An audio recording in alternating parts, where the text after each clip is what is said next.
जय श्री कृष्ण दोस्तों। आज के इस वीडियो में हम लोग जानेंगे कि घर में तुलसी का पौधा होना क्यों जरूरी है, तुलसी अपना रंग क्यों बदलती है, तुलसी के पौधे का रंग का बदलना क्या संकेत देता है और आपके घर में लगे हुए तुलसी का पौधा कैसे आपके घर की दशा बता देता है।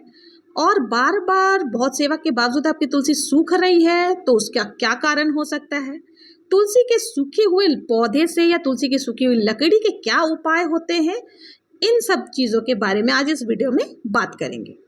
सबसे पहले हम लोग जान लेते हैं कि अगर आपके घर में तुलसी का पौधा बहुत ही हरा भरा है, बहुत ही घना है, उसके पत्तों का रंग गहरा हरा है, तो इसे घर में सुख समृद्धि का प्रतीक माना जाता है। इसका अर्थ है घर में हर प्रकार से माँ लक्ष्मी की कृपा बनी हुई है। वहीं अगर तुलसी के पौधे का रंग हरा से पीला पड़ने लग जाता है तो ऐसा माना जाता है कि आपके घर में कोई परेशानी आने वाली है, कोई संकट आने वाली है। और अगर आपके तुलसी के पौधे का रंग हरे से बैंगनी हो रहा है तो आपके घर में कोई मंगल कार्य होने वाले हैं।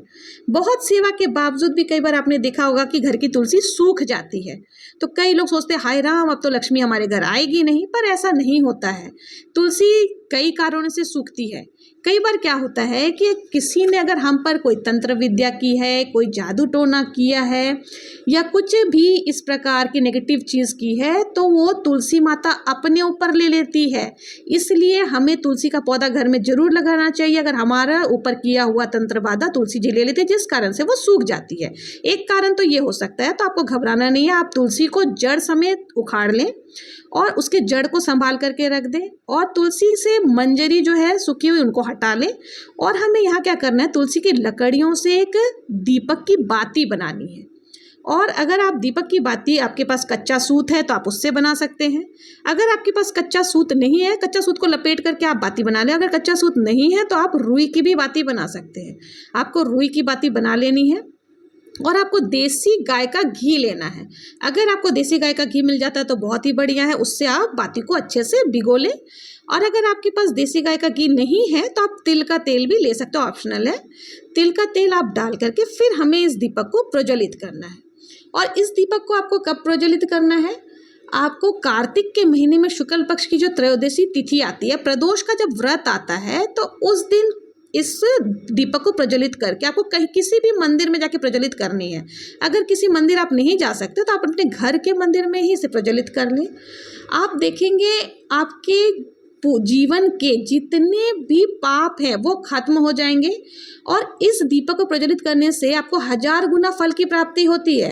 इस तुलसी की लकड़ी के बने हुए दीप का प्रयोग करने से आप 10,000 दिए के बराबर फल माना जाता है।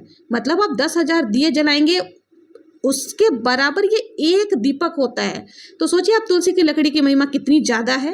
तो इसलिए कभी भी तुलसी सूख जाए तो घबराएं नहीं, उसकी लकड़ियों को इकट्ठा करके इस प्रकार का दीपक कम से कम एक बार जरूर प्रज्वलित करें। दूसरा उपाय मैं आपको बताने जा रही हूँ, वो आपको कब करना है, अमावस्या के दिन।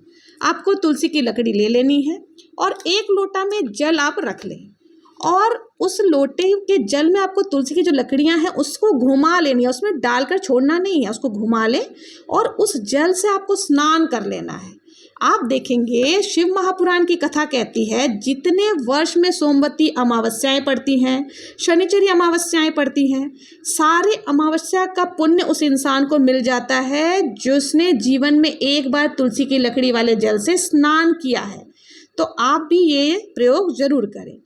तीसरा, कभी भी तुलसी के पौधे के पास आप कांटेदार पौधा लगाने से बचें। कांटेदार पौधा नहीं होना चाहिए वरना आपके घर में नेगेटिविटी प्रवेश कर जाती है। तो कोशिश करें तुलसी के पौधे के पास कांटे वाला कोई भी पौधा उसको हटा दें। और तुलसी के पौधे के साथ आपको या तो केले का वृक्ष रखना चाहिए जिससे आपको विष्णु भगवान की भी कृपा मिलने लगती है। तो हमेशा कोशिश करें तुलसी के पौधे के पास केले का वृक्ष लगाएं, ना कि कांटेदार पौधा।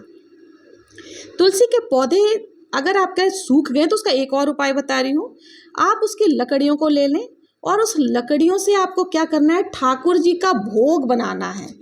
ठाकुर जी के भोग आप क्या करेंगे, उस लकड़ियों को इकट्ठा करके उसको जला करके उसके ऊपर ही आपको कुछ भी भोग में बना करके आपको ठाकुर जी को चढ़ा देना है।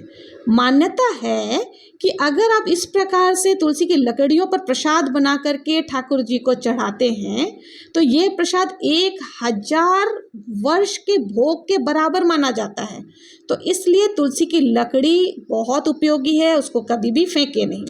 घर में धन संपदा अगर आपको बढ़ानी है तो नियमित तुलसी की सेवा करें, सुबह शाम दीप प्रज्वलित करें और गुरुवार के दिन आप गन्ने का रस 7 बार तुलसी जी में छोड़ें। आप देखेंगे आपके घर में धन संपदा की कमी खत्म हो जाएगी। और गुरुवार के दिन आप तुलसी जी को हल्दी और रौली अवश्य ही लगाया करें। अगर कुमकुम है तो कुमकुम भी आप लगा सकते हैं। तुलसी के जड़ का एक और प्रयोग बता रही हूँ। भगवान को सबसे सर्वश्रेष्ठ चंदन कौन सा प्रिय है? कहते हैं एक बार यदि यह चंदन आप लगा दें तो जीते जी भगवान विष्णु आपको गले से जरूर लगाते हैं। वो कौन सा चंदन है जो श्री हरि विष्णु, राम जी और कृष्ण जी को अत्यंत प्रिय है? ये चंदन आपको बाजार में नहीं मिलेगा, आपको स्वयं ही बनाना होगा। कैसे बनाना है? तुलसी जी जब सूख जाए तो उनकी जड़ को निकाल ले, पानी से धो करके उसे सिलबट्टे पर पीस करके घिस करके उसमें थोड़ा सा रोली मिला करके आपको चंदन तैयार करना है। और इस चंदन को आपको कृष्ण जी को, राम जी को, विष्णु भगवान को लगा देना है। और एक बिंदी आप अपने हृदय पर लगा लेते हैं तो भगवान विष्णु उस जातक को जीते जी गले जरूर से लगाते हैं, जैसे शिव महापुराण में रुद्र चंदन का प्रमाण है। तो इसलिए आपको जब भी मौका मिले तो तुलसी जी की जड़ से ये चंदन जरूर से भगवान को अर्पित करें और तुलसी जी की सेवा नित्य करें, रोज जल डालें। आप देखेंगे आपके जीवन में धन दाने की कभी कमी नहीं होगी और कभी भी आपके घर में नेगेटिविटी का वास नहीं होगा, पॉजिटिविटी का वास होगा। तो आज ही अगर आपके घर में तुलसी का पौधा नहीं है तो जा करके आप तुलसी का पौधा लेकर आए और उनकी सेवा नियमित करें। आपको मेरा वीडियो कैसा लगा? अगर पसंद आया हो तो प्लीज़ लाइक, शेयर और सब्सक्राइब करना ना भूलें